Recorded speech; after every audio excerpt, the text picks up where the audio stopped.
Bonjour, bonjour, bienvenue à toutes et à tous dans votre fermette pour découvrir aujourd'hui le premier boîtier entrée de gamme de Bitfenix, le Shinobi, un boîtier qui sera vendu entre 49 et 59 euros, selon qu'il y a une petite fenêtre intégrée ou non.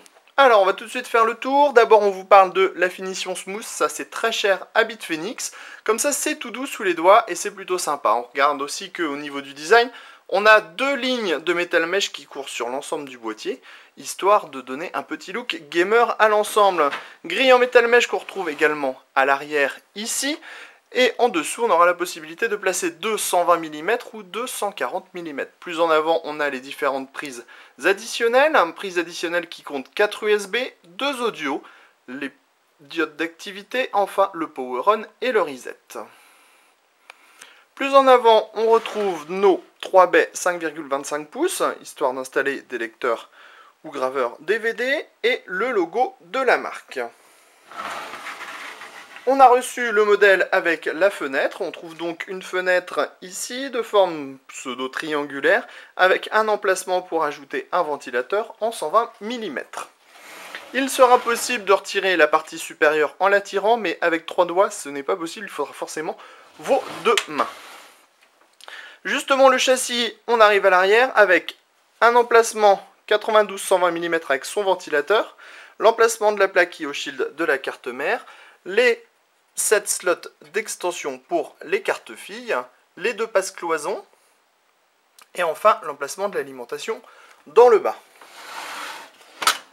On termine en passant sous le boîtier, où on voit l'emplacement de l'alimentation qui est filtré, et un emplacement pour un ventilateur additionnel en 120-140 mm lui aussi filtré. Par contre on remarque qu'il n'y a pas de pied pour le moment, mais sachez qu'ils sont livrés dans le bundle et ils sont à coller. Ici, c'est la grille par laquelle l'air arrivera à l'intérieur du boîtier. Tout de suite, on va dans le Shinobi. Nous voilà maintenant à l'intérieur du Shinobi. La première chose que l'on remarque, c'est que bien sûr, le câble management est de la partie, et heureusement puisque c'est une constante obligatoire maintenant. On a aussi un large accès à la backplate CPU. En haut, on retrouve nos deux emplacements 120-140 mm dont nous avons parlé tout à l'heure pour les ventilateurs additionnels. On a ici les 3 baies 5,25 pouces, système de montage sans vis, sans outils et adaptateur 5,25 vers 3,5. Également disponible ici les différents emplacements pour les disques durs 3,5 pouces. On a 1, 2, 3, 4, 5, 6, 7, 8 emplacements au total, ce qui est plutôt pas mal pour un boîtier à ce prix, avec un système de montage-démontage sans vis et sans outils qui semble très pratique et très fonctionnel. À l'arrière, on retrouve le ventilateur de 120 mm dont on a déjà parlé tout à l'heure, les différents slots d'extension avec système de montage par vis à main, et enfin dans le bas, l'emplacement de l'alimentation. On termine avec le bas du boîtier, avec justement l'emplacement de l'alimentation et des petits patins en caoutchouc pour éviter d'éventuelles vibrations, et l'emplacement additionnel en 120-140 mm, lui aussi filtré par en dessous.